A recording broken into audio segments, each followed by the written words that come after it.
Welcome to the Explainer. Today, we're jumping straight into the profound Zen teachings of Japanese philosopher D.T. Suzuki, and we're going to transform them into concrete, everyday tools to help cure the modern epidemic of the overthinking, burnt-out mind. Seriously, if your brain feels like a web browser with like 50 tabs open all at once, you are absolutely in the right place. So let me ask you this.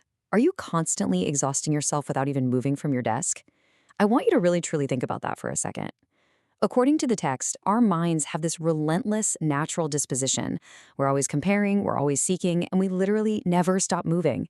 And it's this overfunctioning of the mind that completely binds us, creating this heavy, deep-seated fatigue. You know exactly how it is. From the absolute second you wake up, your mind just starts spinning. Family stuff, work stress, some totally trivial thing you said yesterday. These are the specific symptoms that relentlessly spin in our heads. And we become so consumed by this mental noise that we lose the capacity to even feel the warmth or, smell the aroma of the morning tea right in front of us. When this becomes a habit, our souls dull, and we lose the very light of life itself. We definitely need a way out. Section 1, the wisdom of no mind, or Mushin. Okay, let's dive into this because this is where we hit our first major paradigm shift to fix all this modern exhaustion.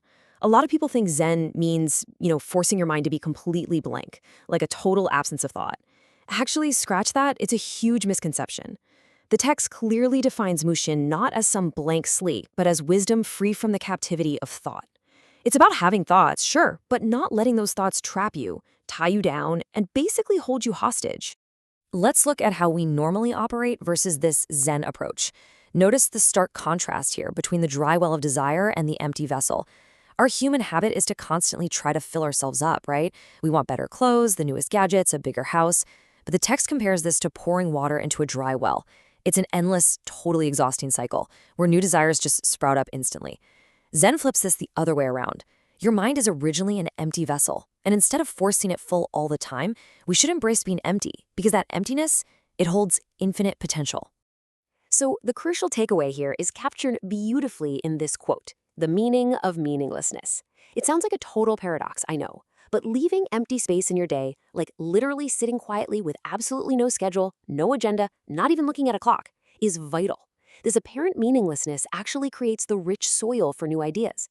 It's the essential blank space where true creativity, realization, and real deep wisdom are born. Section 2, the power of intuition. Now, you might be wondering, how does all this empty vessel theory actually work when we have to, get things done in the real world?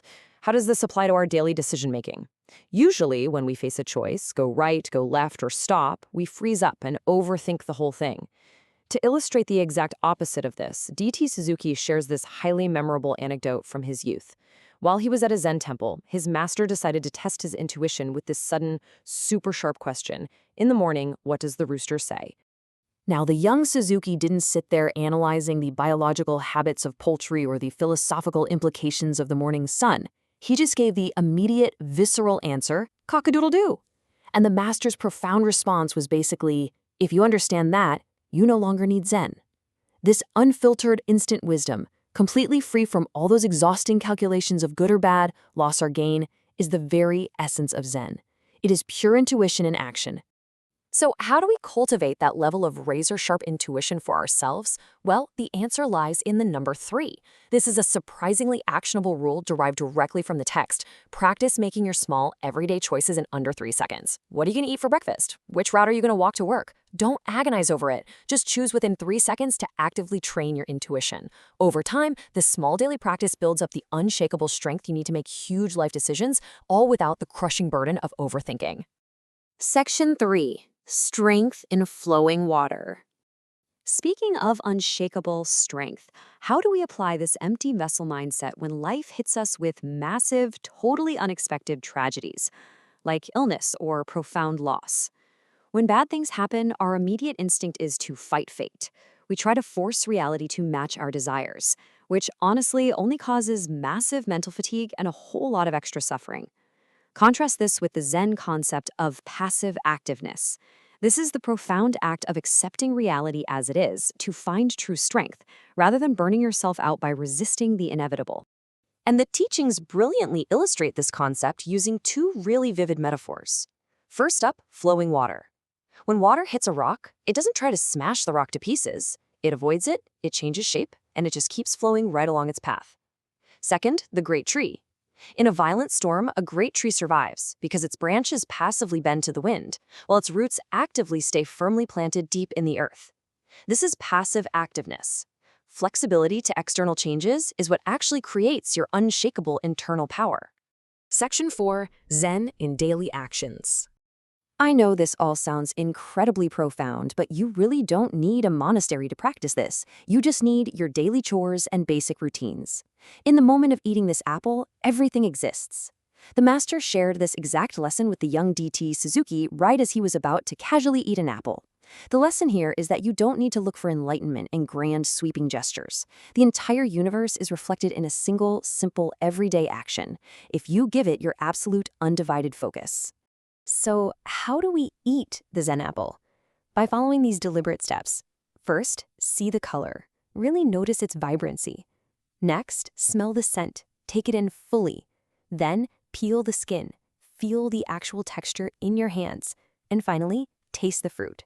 By breaking down a mundane action into its absolute smallest components, you simulate a deeply calming Zen experience. You aren't thinking about work. You aren't thinking about yesterday. You are simply tasting the fruit. To summarize, the text leaves us with 3 highly actionable takeaways to really ground this philosophy in your everyday reality. The 3 actions of Zen. First, walking. Feel each individual step. Don't just rush blindly toward your destination. Second, eating. Actually taste each bite and focus entirely on the sensation of the meal. Third, conversing. Listen carefully to the other person without rushing and speak truly without any unnecessary decoration or anxiety. Your mundane routine literally becomes your ultimate training ground. We've covered how to stop the spinning mind by embracing no mind, trusting your 3-second intuition, bending like a tree in a storm, and finding the whole universe in a simple apple. So I want to end this explainer with a provocative question for you to think about. What will you empty from your vessel today? Remember, the empty space is where your infinite potential lies. I hope you feel empowered, intensely curious, and ready to apply no mind immediately in your own life. Thanks for joining me on this explainer, and I'll catch you next time.